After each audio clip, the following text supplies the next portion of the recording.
તે રોજ તેના તબેલામાં ભેંસોને ચારો નાખવા માટે આવતી. એક વખત હું તેની પાસે ગયો.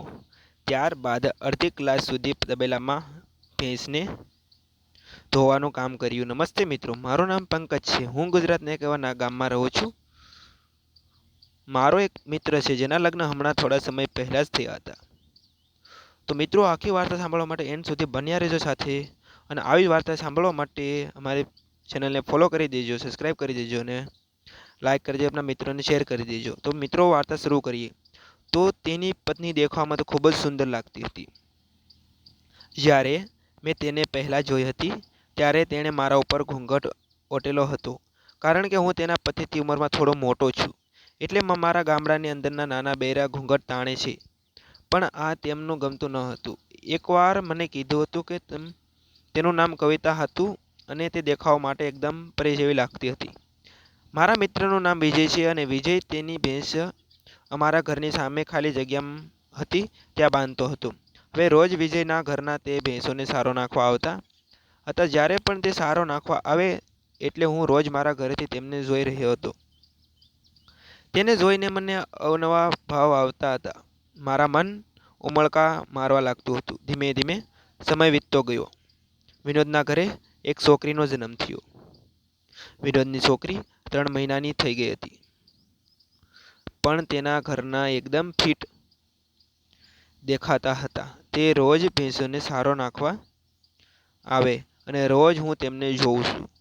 હવે આ વાત તો કદાચ તેમને પણ ખબર પડી ગઈ હતી. મને લાગતું હતું કે ભાભી પણ રોજ દાળ ભાત ખાઈને કંટાળી ગયા હશે. એ પણ નવો ખોરાકની શોધમાં હતા. પરંતુ અમારા બંનેમાંથી કોઈને હિંમત ન થતી કે એકબીજા સાથે વાત કરીએ. પરંતુ આ સમય લાંબો સમય ના ટક્યો. તેમને પણ ખબર પડી ગઈ કે હું તેની આગળ પાછળ આંટા મારું છું અને તેમની સાથે ઢોંગ કરવા માંગુ છું. મને એમ હતું કે કદાચ તે આ બધી વાત મારા મિત્રને કહી દેશે તો આ મિત્રતા ખરાબ થઈ જશે. ધીમે ધીમે દિવસો પસાર થવા લાગ્યા. મારા પગ લગ્ન થઈ ગયા હતા. થોડા દિવસ પછી મારી પત્ની તેના પિયર તેમના માતા પિતાને મળવા જતી રહી અને પહેલાની જેમ હું તેમને જોવા લાગ્યો. ખબર નહીં, પણ આજે તે કંઈક અલગ જ આનંદમાં હોય એવું મને લાગ્યું. જ્યારે તે ભેંસને ચારો નાખવા ગયા ત્યારે મેં મારી સામે જોયું રહી ગયા હતા. મને લાગ્યું કે તેને મારા મદદની જરૂર છે, એટલે હું તેને તબેલાની અંદર ગયો. ત્યાં જઈને તેમની મદદ કરવા લાગ્યો અને તેમને પણ ખબર જ હતી કે આજે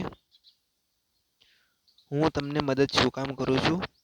ભેંસોને સારું નાખતા નાખતા હું તેના આંખમાં જોઈ રહ્યો હતો. એટલે તે બોલ્યા કે ખાલી જોવાનું કામ કરશો કે તેને દોશો.